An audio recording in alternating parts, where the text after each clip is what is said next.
Sometimes when life is hard, it just feels different. It can feel like the light is fading. It can feel like things begin to feel gray and colorless and often confusing. Darkness can have an unwelcome way of feeling encroaching and lonely, sometimes foreboding. In these times of life, our vision narrows, our optimism diminishes, our hope dims. It's interesting, I think, if you were raised in relatively happy circumstances, and I include myself among people who have been raised from childhood in relatively happy circumstances, many of us were taught things like just dream big dreams and kind of the world is your oyster and it's all a happy adventure out there for the taking and the discovery. And one of the things that can happen if we've been raised this way is when hardship comes, it surprises us. We had no idea. It becomes almost a shock to our perspective. We didn't expect anything like this. It's not the way life was supposed to be.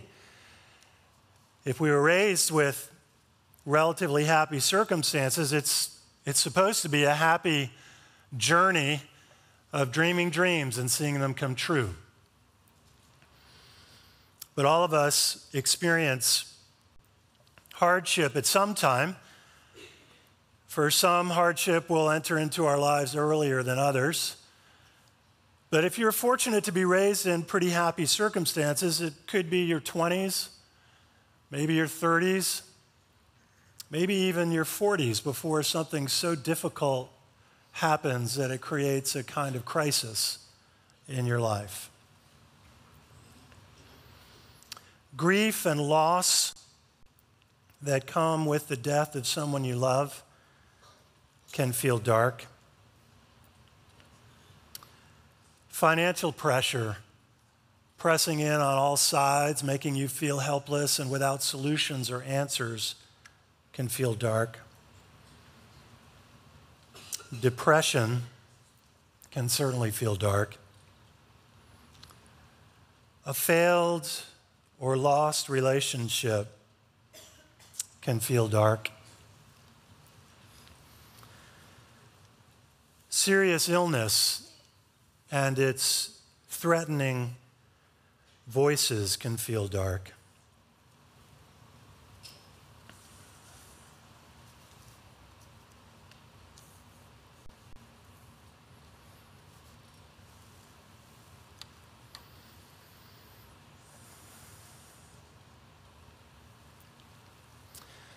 The people walking in darkness have seen a great light. On those living in the land of the shadow of death, a light has dawned. When these kinds of experiences are presenting themselves in life, usually the most pressing, most frequent question is how? How will I make it? How will I go on without you? How will I come up with an answer? How will I come up with the money? How will I find a solution? How will I even be able to live? Usually the question isn't so much in those moments, what? And certainly while the question why tends to linger in our consciousness, the really pressing question is how? How will I make it? How will I come up with the money? How will I ever live on my own? How will I ever provide? It says, the people walking in darkness have seen a great light. Who are they? Who are the people walking in darkness? Who are they? What's the Bible talking about? They are us. They are human beings.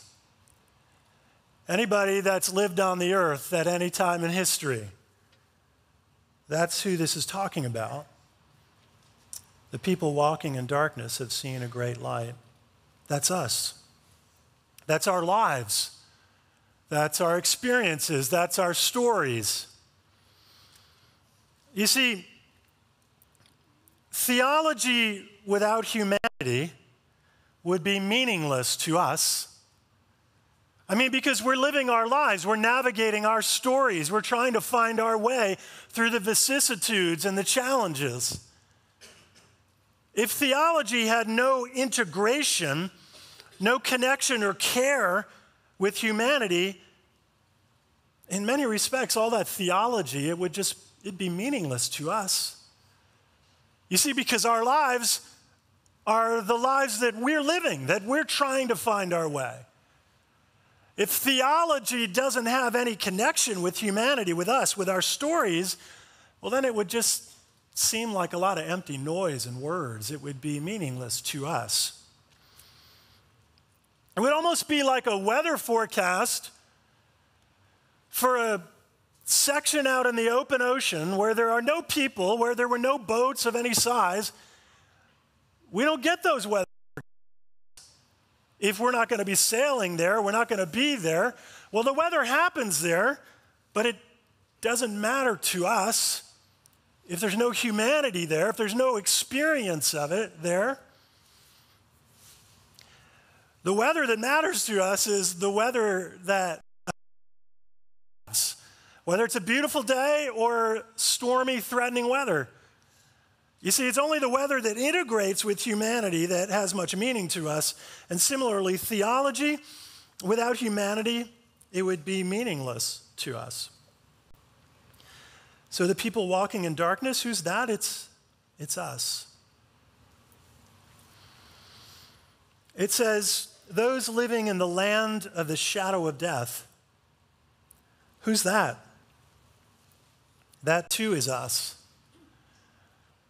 What's the land of the shadow of death? Well, that would be earth. Because everyone on earth will die. What a strange shock to our sensibilities. We've never known death. None of us ever personally experience it. You don't get practice. You live, you live, you live, you live. Oh, you've seen or been with people perhaps who have faced death, but we haven't died ourselves. It's a one-time experience at the end of all of our living, and it seems such a strange intrusion in life. It happens to all of us. We live in the shadow of death. The shadow of it. We live, in a sense, in the shadowlands. And the more I think about it, the more convinced I become that it would be virtually impossible for us to imagine what life would be like if there was no death, no specter of death, no conclusion to our earthly lives. But one day, God has offered Christ that we might know that life. And one day we will know it in Christ. Life without the specter of death, life where there is no death. Could you imagine? I don't really think we can imagine that. What in the world would it be like to live where death is not even in question? I have this feeling that when we're in heaven, we'll look back on the lives that we've lived in the shadow of death, and sort of like an abusive relationship, when you get out of it, you begin to see it and how pervasive its effects had been in our lives. On those living in the land of the shadow of death, a light has dawned. A light has dawned. And because theology without humanity would be meaningless to us, all of this theology, it has to integrate with humanity to have any meaning for us. Theology beckons human stories if it's to mean anything. And so today I'm going to tell you a story, a biography. Joy Davidman was born in 1915 in New York. She was born into a family with Jewish ancestry, but no faith. This was clearly an atheist family whose primary emphasis and devotion in life, perhaps even their worship, was intellectualism. Joy Davidman's father was a highly intellectual person who perhaps prized intellect above all things in a human being. Joy Davidman's father was particularly pleased. When Joy was a very little girl, his father showed her a musical score of a piano concerto by Chopin. And Joy looked at it for a moment, and she closed it up and put it down, and she went over to the piano, and she played it in its entirety when she was a little girl. Her father was delighted because it seemed that perhaps her intellectual capacities would meet his hopes. Joy and her family, and then their friends and their expanding circle of relationships, were part of a subculture in New York City in the 20s and 30s, a subculture of intellectual atheism. When Joy was in her 20s, she, along with a lot of her peers, seeing all the pain that had come as a result of the Great Depression, came to believe that capitalism was the cause of all of this pain. And so Joy joined the Communist Party, believing that here lay the system that would work, the real one, the pure one, the right one. And so Joy is growing up an intellectual, an atheist, a communist, and she's beginning to develop a writing career that's engendering a real following. She was a poet and a novelist, and by the time she was in her early 20s, some of her writing was beginning to be received to some acclaim. Joy married a guy named Bill Gresham.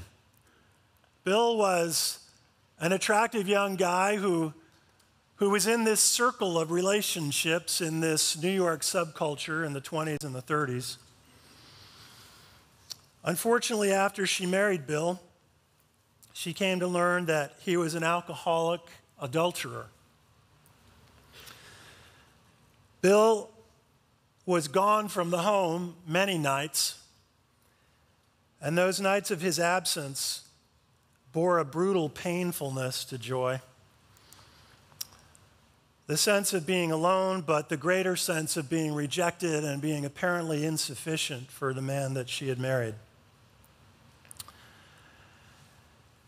They came to have 2 boys, and when the boys were very little, Bill told Joy that he was leaving.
Walsh recommended a couple of C.S. Lewis's books to her. As she started to read them, she found them life-givingly engaging. Something was happening to her.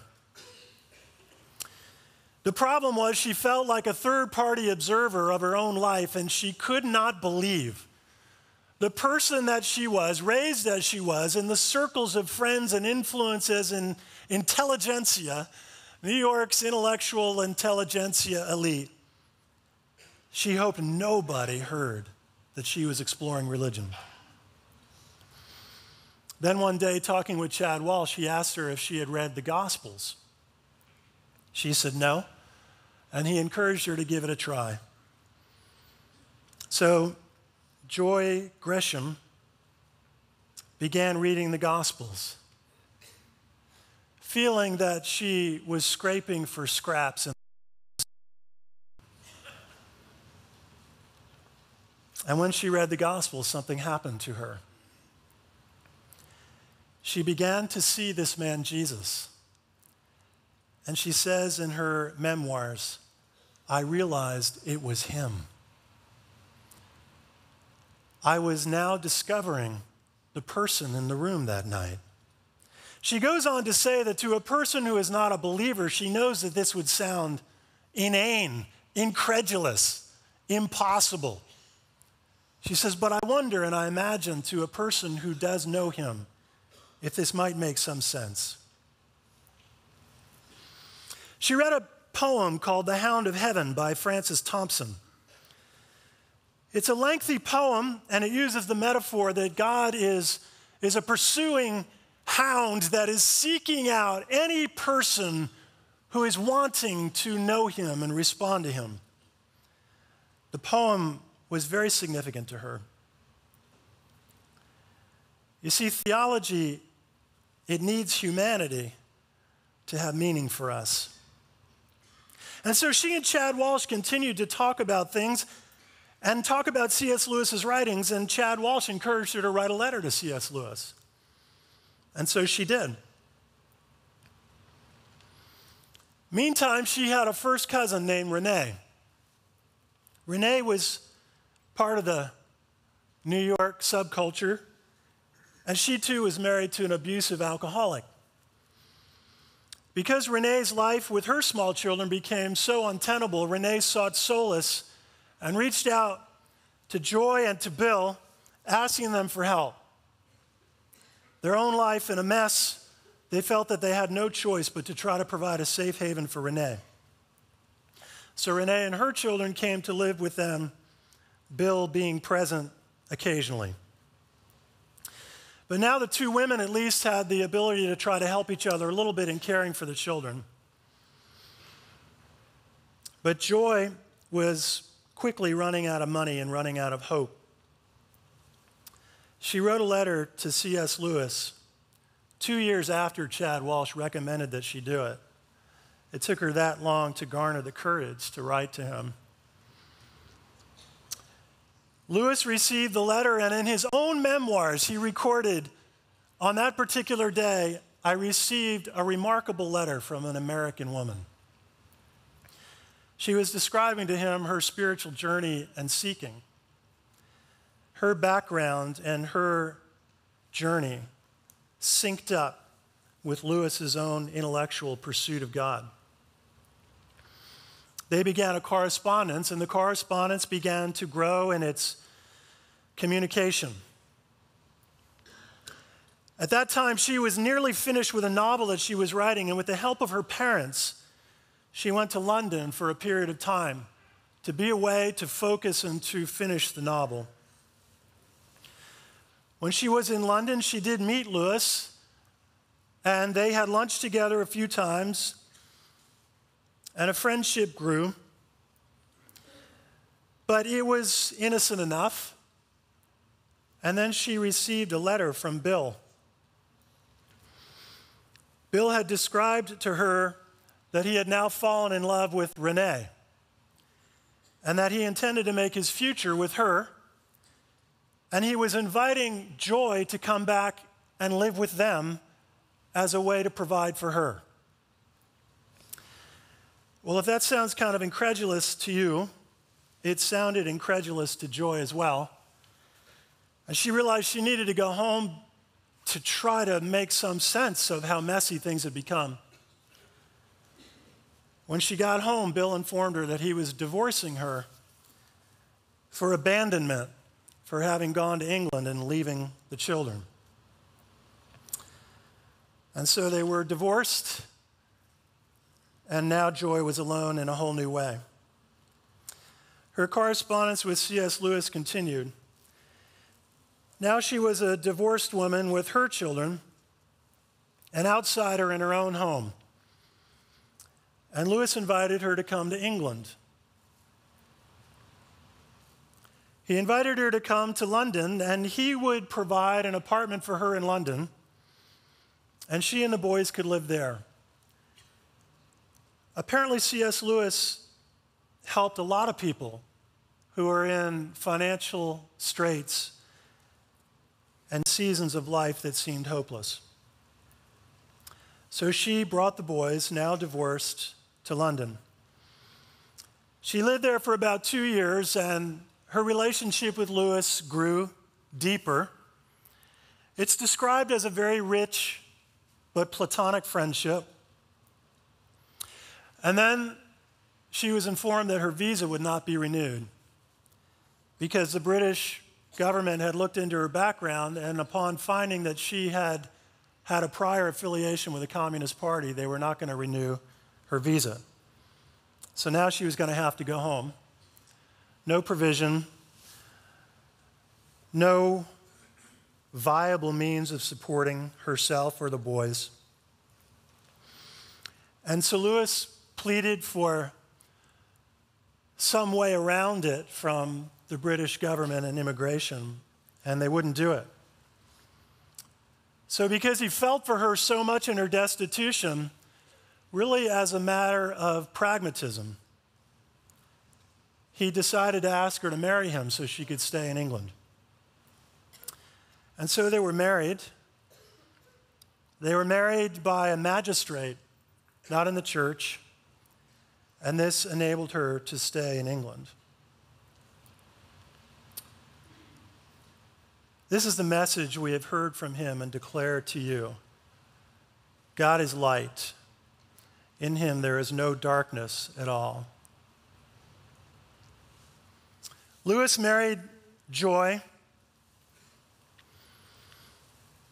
and shortly after they were married, she was standing at her kitchen sink one day doing dishes, and her leg broke beneath the weight of her body. She fell down to the floor. Unknowing about what had happened, she was taken to the hospital. When she got to the hospital, she was informed that her body was riddled with cancer. Breast cancer, bone cancer, that her body was riddled with cancer. C.S. Lewis had a friend who was a minister in London who purportedly had a healing gift of prayer. Lewis invited his friend to please come to Oxford, to the hospital, to pray for Joy. The friend agreed to do it. Joy had been informed that she had days, at the most weeks, to live. The friend came to Oxford, and when he arrived, Lewis met with him, and they talked extensively about Joy's story, about their story, and about her prognosis. Lewis asked him if he would marry them. Because you see, to Lewis, having been married by the magistrate wasn't the marriage that he wanted with her. He wanted to be married in the eyes of God. And so his friend and Lewis went up to the hospital room where Joy was. And his friend anointed her with oil and prayed for her. And then she in the bed and he by her side, this minister married them in the hospital room. About 2 days later, she was discharged from the hospital to go home to die. Her prognosis fatal. And she did go home. And she and Lewis were together. And amazingly, miraculously, her energy began to return to her. She began to be stronger. She was regaining her intellectual capacities, her sense of humor, and her physical strength. In a short period of time, she seemed completely well. And she and Louis decided that they were going to take every opportunity they could to grow this loving marriage that they were now falling into together. They traveled to Greece and to Italy, and they fell deeply, deeply in love. And then in 1960, 3 years later, her cancer returned, and she died very shortly after that. Well, now Joy was no longer living in the Shadowlands, living in the land of the shadow of death. She had experienced financial pressure, depression, failed relationships, serious illness, and now she was set free from that. She wrote in her memoirs that when she was really beginning to come to discover Jesus, she said, "For the first time, I was forced to admit that I was not, after all, the master of my fate. All my defenses, all the walls of arrogance and cocksureness and self-love behind which I had hid from God went down, and he came in." Now Joy knew and knows what it is to live in the light of God where there is no shadow of death. Jesus said, "I've come into the world as a light so that no one who believes in me should stay in darkness." And we're told later in the New Testament, "The Father who has qualified you to share in the inheritance of the saints in the kingdom of light has rescued us from the dominion of darkness and brought us into the kingdom of the Son he loves." You see, theology without humanity would be meaningless to us. And so God became a human being to live in the human experience, a light shining on us who live in the shadow of death. And we're told about this heavenly experience in Revelation 21, and we're told about this light. The city does not need the sun or the moon to shine on it. This is describing heaven, of course. For the glory of God gives it light, and the Lamb is its lamp. So Joy Davidman had gone from a life of frantic hows. How will I make it? How will I survive? How will I support the boys? How will I feed them? She had gone from a life of frantic hows to a life of living in God's eternal light. That's what Christmas is about. A light shining in the darkness for those living in the land of the shadow of death. Because theology, apart from humanity, would be meaningless to us. And God so loved the world, then he sent his only Son, that whoever would believe in him would have everlasting life. Christmas, the Bible tells us, is the dawn of this light, and his name is Jesus. Let's pray.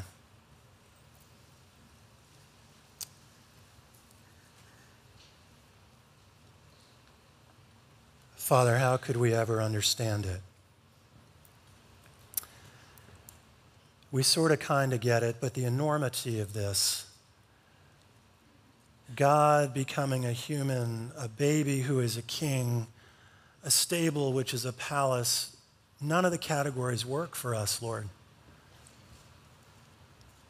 But our hearts respond and our minds catch up and discover in due time the glory of this rescue mission that you had in mind because of your love. And so you sent your Son, Christ, into the world, utterly humble, vulnerable, reliant on human care. The one who is the Son of God and the dawn of light, whose name is Jesus. And we pray, Lord, help us understand this and help us enter